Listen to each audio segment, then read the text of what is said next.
Hi, this is Zach Mayer with the Bulletin Board Heroes here at Zach's Traders Cafe for Friday, the 3rd of October. Starting off with the FTSE 100, we're fast approaching the top of that rising trend channel from June, 95.60, the target there. We were looking for the top of that channel, or that channel's resistance line by the end of October. Looks like we'll get there well before that. And the next level up is that red resistance line projection from May. That's heading up to 95.60, rather 97.60, and we're looking for that by the end of next month. Ideally, we stay above recent support. Probably the 9400 handle is enough of a stop loss on in the near term, but 95.60 and then 97.60 on the cards for the FTSE. There is a rug pull, then the worst would be down to the old 93.50 zone, the peak area for August and September. Moving on to the DAX, and here we had a gap up yesterday, and haven't really followed through on that, but at least we're back above the 50-day line and well within that rising trend channel from April. We're looking for the top of the channel there as high as 25,700 by the end of this month, especially while we're above the 50-day line, which is currently 23,900. You can see that starting to rise as well. And we followed through on the gap higher yesterday, so that is a sign of decent momentum after perhaps a wasted September of consolidation. Moving on to the Dow, and here there was a slight blip, but we've actually had very strong candles right through this week, and all the price action on the right side of 46,000. Above that, we're looking for 47,800, perhaps as soon as the end of this month, which is the top of that rising trend channel, the red one there from back in May 2024. Any rug pull towards the 50-day line, 45,300, but not expecting anything lower than that. Onto the cryptos, and they've had a better week this week as well. We're back towards 120 on Bitcoin, and we're above the recent 1 month resistance around 118. Above 118, we're looking for 132, which I think also Citi Group or Citibank is looking for as well. Maybe Citi Group is looking for that. They're looking for that by the end of the year. We could get that actually by the end of the month if we are lucky. Worst case at the moment is that we have to test the 50-day line again at 113,000, but looks like we are actually on our way, especially after that resistance line. RSI resistance line break there at 58, which we had earlier this week. Onto Ethereum, which has, as to be said, been a bit disappointing. And here we had the rug pull down below 4,000, which was not helpful, but at least I suppose we've tested the floor of that rising trend channel or established where it is around 38.20. But that RSI resistance line to break from back in November, that's around the around current levels. So just need a positive end, a more positive end to the day that we have at the moment. We're actually down a bit, which is not helpful. But above that 50-day line on an end of week basis today, 43.97, we are looking for progress towards the September resistance, that recent resistance in the upper 4,000s. Worst case is we have another rug pull down to the floor of the channel, currently at 38.85. Onto gold, and here it's been basically a 10 out of 10 in terms of the performance. Current situation is that we've hit the top of that rising trend channel from April, 38.60 or so, and basically wait and see how much of a pullback we'll have. Ideally, we'll stay on the right side of 3,800, but it could be down to recent support, 37.20.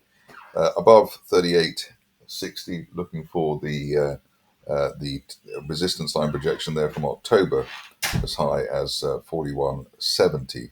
And we'd be looking for that by the end of November if we stay above 3,700.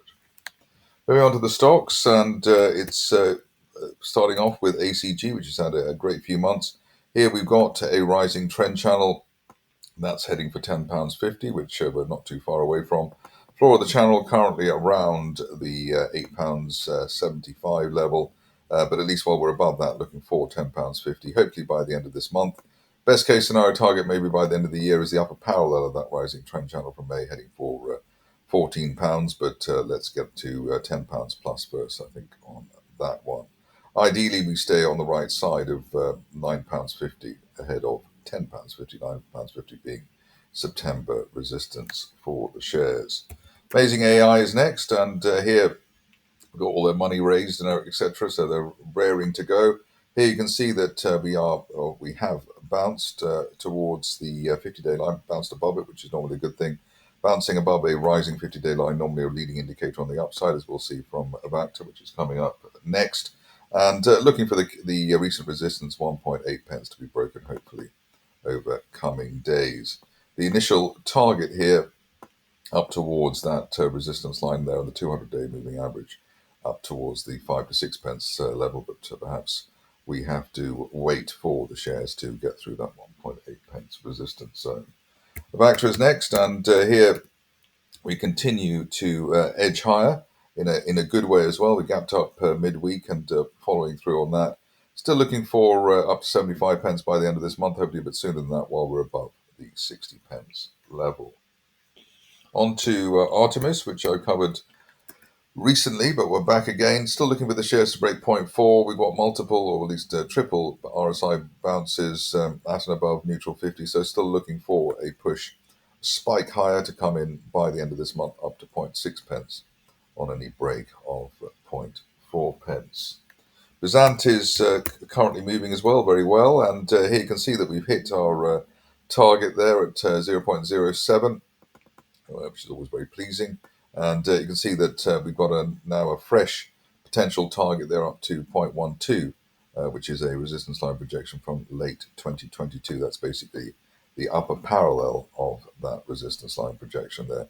Ideally now we stay on the right side of 0.06, whatever happens. And you can see that we had a nice RSI 50 rebound before the spike higher. And also the way that the RSI here, rather the price action here, staying well above a rising 50-day moving average. Moving on to Cadence, which is battling back after the recent fundraise. I think it was around 3p. Blinken, you missed it on that one. We're back above the previous target there. We're basically 4 pence above 4 pence. Looking for a retest of 6 pence, hopefully by the end of this month. Haven't looked at first class for a while, and here it is.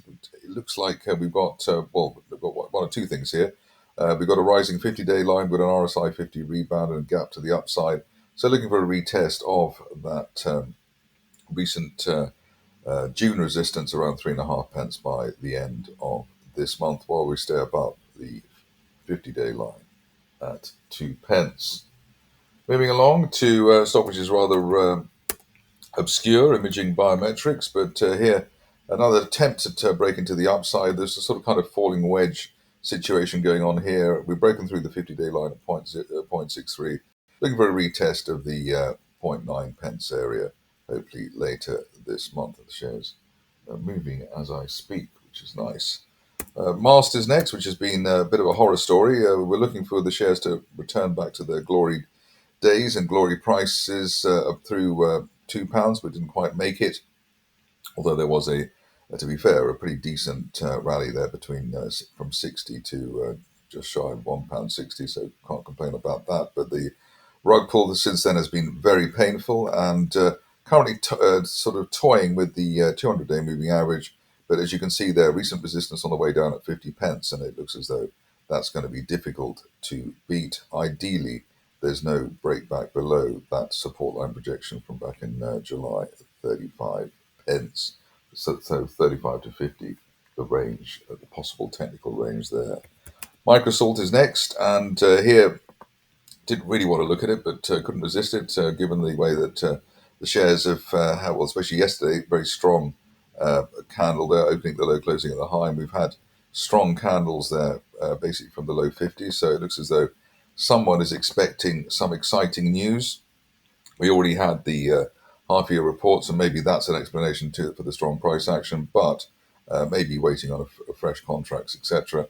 £1, the target, the end of November target for the shares, while we're on the right side of 60 pence. So let's see if Microsoft can deliver the goods.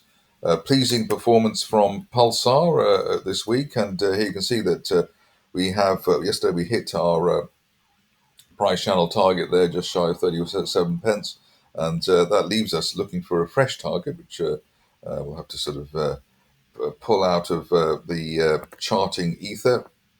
That is, if I can draw it properly, hopefully up towards the 40 plus zone. Obviously, that resistance line projection they're heading for up to, in fact, 50 pence, and we're looking for that by the end of next month, while we remain on the right side of recent resistance in the 32 to 33 pence levels. In fact, that old peak there from the start of the year at 33. So above 33, looking for 50 on Pulsar Helium by the end of next month. A stock which has been painful to watch, and a company that's been painful to watch is S4 Capital, and I suppose it might continue to be very painful. There's a potential M&A going on there, but what's interesting now is that we've had a gap close by signal, so closing that gap down that we had last month at around 23 pence. Above that, looking for a best case scenario target here up to 31 pence by the end of this month, but obviously this is not for widows and orphans, a very volatile situation. And the positive, though, is that we bounced off the 50-day line there at 22 pence and had an RSI 50 rebound. So maybe that's enough for the shares to get into the low 30s. On to the last two, one of the sort of the stars of the show this week. The first one is UCOG, and here I did suggest that above 0.05 there was not much in the way of resistance between there and 0.12. We did slightly nudge above that level, but came back from that. Current situation is that we're looking at a previous target there around 0.033. So we're basically, hopefully, between 0.033 and 0.05 in the near term. Obviously, the fundraise out the way, so let's see if the market does believe in the company now. Finishing off with Wildcat, and here shares came back a bit more maybe than was expected yesterday, but they've got bounced back above the 200-day line at 009. Above 009, we are still looking for up to 0.24, which is the top of that broadening triangle there from back in September. In fact, today looks like it's offering a better opportunity, or less hairy one, than we had yesterday. Worth noting that we've got bullish divergence there, so lower lows for September and an uptrend line in the RSI window. And we've also got the 50-day line rising as well, so that is encouraging for a proper move to the upside and 0.24, basically 1 year resistance. That's it for me today. More updates tomorrow.